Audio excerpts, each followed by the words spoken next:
Hi everybody, मैं कृष्णांशु आप सबका स्वागत कर रहा हूँ स्टडी प्लेटफॉर्म स्टडी स्टार्ट में। आज हम क्लास 10 सीबीएसई एनसीईआरटी बुक्स में जो पॉलिनोमियल है उसके अंदर एग्जाम्पल नंबर 2 को सॉल्व करेंगे। और एग्जाम्पल नंबर 2 को सॉल्व करने से पहले आपको ये समझना पड़ेगा कि relation between zeros and it's coefficient, क्या रिश्ता है आपका जो हो गया जीरोज द पॉलिनोमियल एंड इसके कोफिशिएंट के अंदर। तो देखिए, आपको जीरो से होता पॉलिनोमियल तो मैंने पहले क्लास में बता चुका हूँ और वो भी समझना आना चाहिए। जीरो से होता पॉलिनोमियल का मतलब क्या है? कोई भी एक्सप्रेशन x-3 मान लीजिए, ये एक्सप्रेशन कौन सी वैल्यू के लिए जीरो होगा? आप कहेंगे कि आप x के प्लेस में 3 पुट कर दीजिए, ये एक्सप्रेशन जीरो हो जाएगा, तो उसी को जीरो से होता पॉलिनोमियल कहते हैं। तो इसके अंदर रिलेशन क्या है वही हम पढ़ेंगे।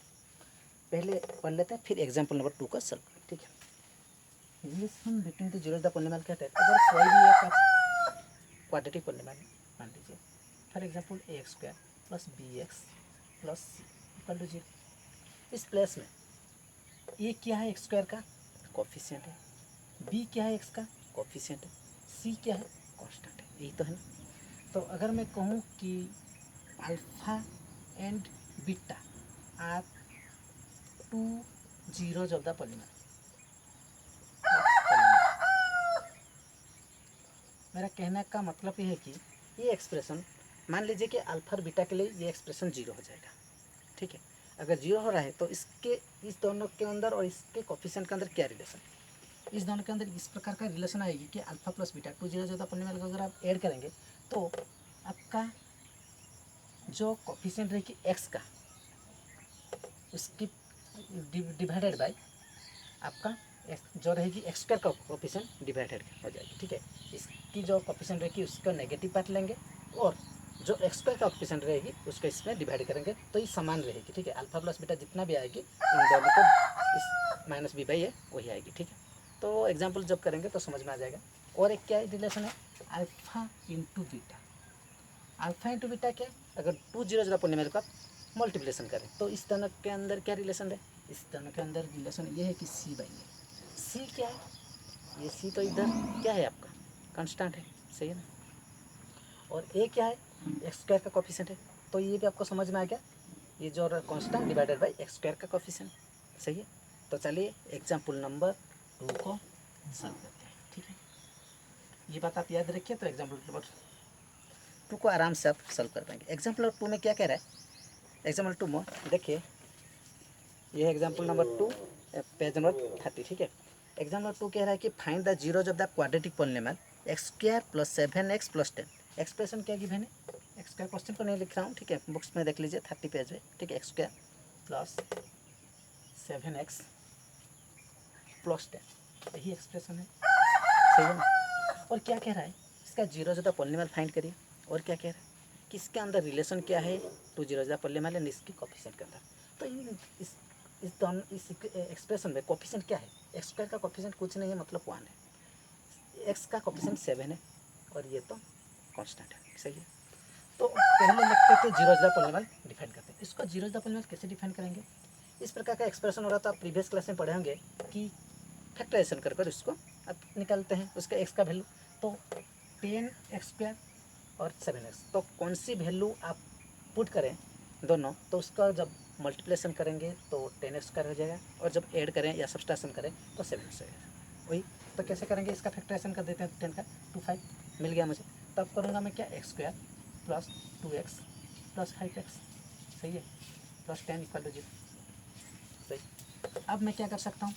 इस दोनों में अंदर में x कॉमन है, इस दोनों में अंदर पे 2 कॉमन है, तो x कॉमन ले लिया इधर, x प्लस 2, समझ में आ रहा है ना।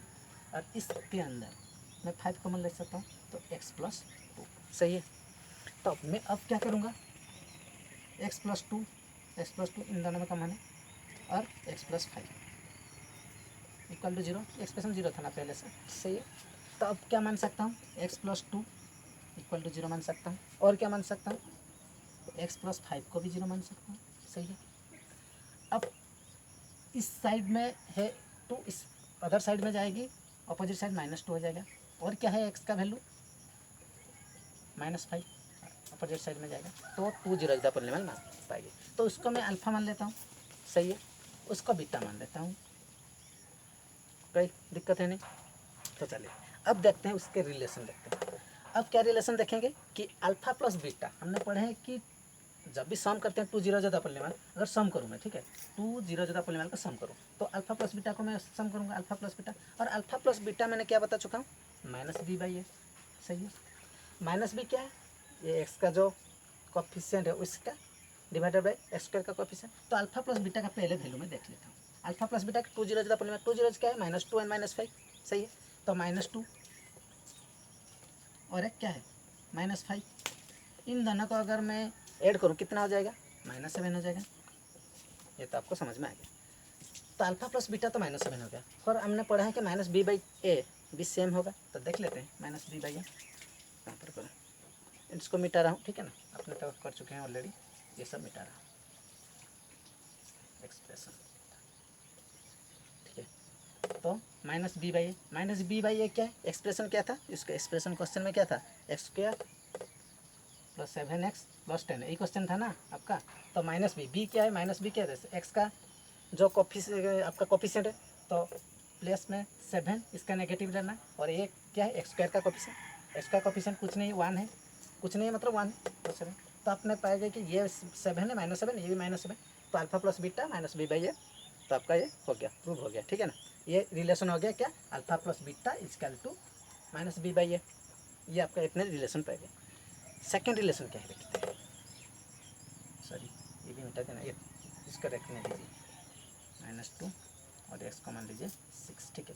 सेकेंड रिलेशन क्या है, सेकेंड रिलेशन हम मान लेते हैं कि अल्फा इंटू बीटा, इसको मल्टीप्लेशन कर लेते हैं 2 जीरोज को, और अल्फा इंटू बीटा क्या है हमने पढ़ चुके हैं, सी बाई ए, ठीक है, वही दिखाएंगे, ठीक है, ये प्रूव कर दिखाएंगे। अल्फा क्या है, -2 मान लेता हूँ, लिखा था ना इसको अल्फा, इसको बीटा मान रहा था, तो अल्फा क्या है -2, अल्फा इंटू बीटा पहले ले रहा हूँ, ठीक है, अल्फा इंटू बीटा, अल्फा क्या है -2, बीटा क्या है -5 से -5, इन दोनों का अगर मल्टीप्लिकेशन करूँगा कितना हो जाएगा, -2 इंटू -5 हो जाएगा 10।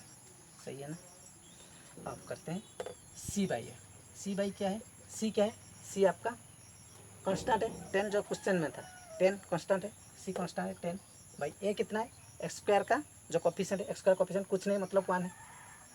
तो आपका ये भी हो गया alpha into beta equal to C by A. मतलब आपने ये देखे कि alpha plus beta 2 zero polynomial को जब भी आप ऐड करते हैं तो जो एक्स का कोफिशिएंट है उसका negative divided by x square का कोफिशिएंट, और जब आप दोनों जीरो पॉलीनोमियल को मल्टीप्लिकेशन करते हैं तो constant divided by x square का कोफिशिएंट सेम होता है।